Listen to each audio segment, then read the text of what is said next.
नमस्कार दोस्तों, विष्णु पुराण में आपका बहुत बहुत स्वागत है। आज हम विष्णु पुराण के तृतीय अंश के 13वें अध्याय को शुरू करते हैं। आभ्युदयिक श्राद्ध, प्रेत कर्म तथा श्राद्ध आदि का विचार। और वो बोले, पुत्र के उत्पन्न होने पर पिता को सचैल स्नान करना चाहिए। उसके पश्चात जातकर्म संस्कार और आभ्युदयिक श्राद्ध करने चाहिए। फिर तन्मय भाव से अनन्य चित्त होकर देवता और पितृगण के लिए क्रमशः दाई और बाई और बिठाकर दो दो ब्राह्मणों का पूजन करे और उन्हें भोजन करावे। हे राजन, पूर्व अथवा उत्तर की ओर मुख करके दधि, अक्षत और बद्री फल से बने हुए पिंडों को देवतीर्थ या प्रजापति तीर्थ से दान करे।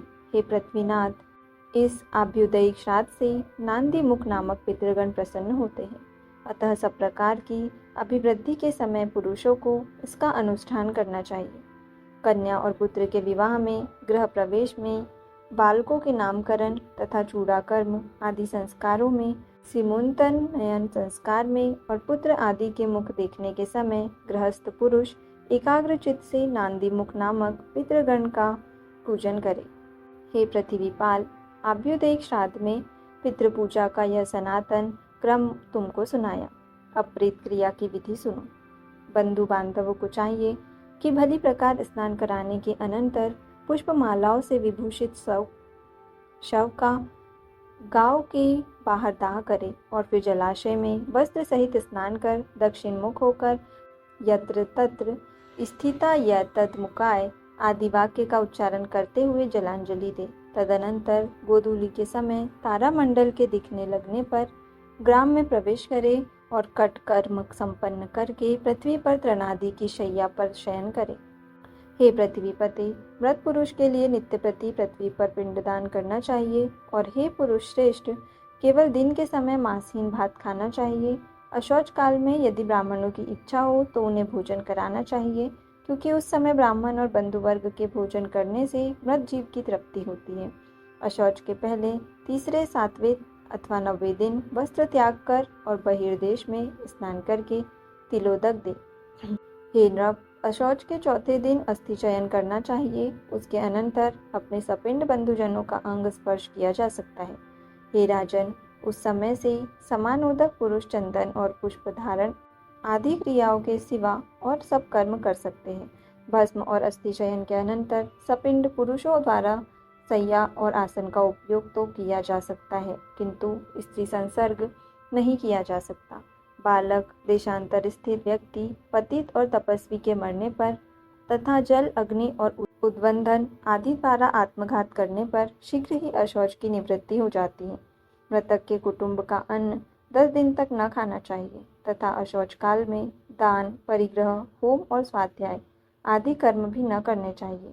यह अशौच ब्राह्मण का है। क्षत्रिय का अशौच 12 दिन और वैश्य का 15 दिन रहता है तथा शूद्र की अशौच शुद्धि 1 मास में होती है।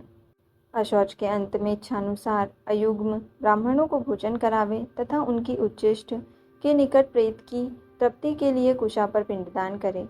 अशौच शुद्धि हो जाने पर ब्रह्मभोज के अनंतर ब्राह्मण आदि चारों वर्णों को क्रमशः जल, शस्त्र, प्रतोद और लाठी का स्पर्श करना चाहिए। तदनंतर ब्राह्मण आदि वर्णों के जो जो जातीय धर्म बतलाए गए हैं उनका आचरण करे और स्वधर्मानुसार उपार्जित जीविका से निर्वाह करे। फिर प्रतिमास मृत्यु तिथि पर एकोदिष्ट श्राद्ध करे, जो आवाहन आदि क्रिया और विश्वदेव संबंधी ब्राह्मण के आमंत्रण आदि से रहित होने चाहिए। उस समय एक अर्घ्य और एक पवित्रक देना चाहिए तथा बहुत से ब्राह्मणों के भोजन करने पर भी मृतक के लिए एक ही पिंडदान करना चाहिए।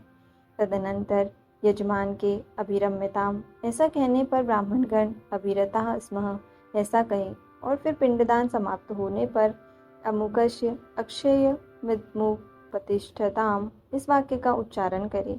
इस प्रकार 1 वर्ष तक प्रतिमास एकोद्विष्ट कर्म करने का विधान है। हे राजेंद्र, वर्ष के समाप्त होने पर सपिंडीकरण करे, उसकी विधि सुनो। हे पार्थिव, इस सपिंडीकरण कर्म को भी 1 वर्ष, 6 मास अथवा 12 दिन के अनंतर एकोदिष्ट श्राद्ध की विधि से ही करना चाहिए।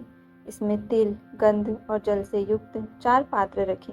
इनमें से एक पात्र मृत पुरुष का होता है तथा 3 पितृगण के होते हैं। फिर मृत पुरुष के पात्र स्थित जलादि से पितृगण के पात्रों का सिंचन करें। इस प्रकार मृत पुरुष को पितृत्व प्राप्त हो जाने पर संपूर्ण श्राद्ध धर्मों के द्वारा उस मृत पुरुष से ही आरंभ कर पितृगण का पूजन करें। हे राजन, पुत्र, पौत्र, प्रपौत्र, भाई, भतीजा अथवा अपनी सपिंड संतति में उत्पन्न हुआ पुरुष ही श्राद्धादि की क्रिया करने का अधिकारी होता है। यदि इन सब का अभाव हो, समानोदक की संतति अथवा मातृ वृक्ष के सपिंड अथवा समानोदक को इसका अधिकार है। हे राजन, मातृकुल और पितृकुल दोनों के नष्ट हो जाने पर स्त्री ही इस क्रिया को करे अथवा साथियों में से ही कोई करे, या बांधवहीन मृतक के धन से राजा ही उसके संपूर्ण प्रेत कर्म करे। संपूर्ण प्रेत कर्म 3 प्रकार के हैं: पूर्व कर्म, मध्यम कर्म तथा उत्तर कर्म। इनके पृथक पृथक लक्षण सुनो।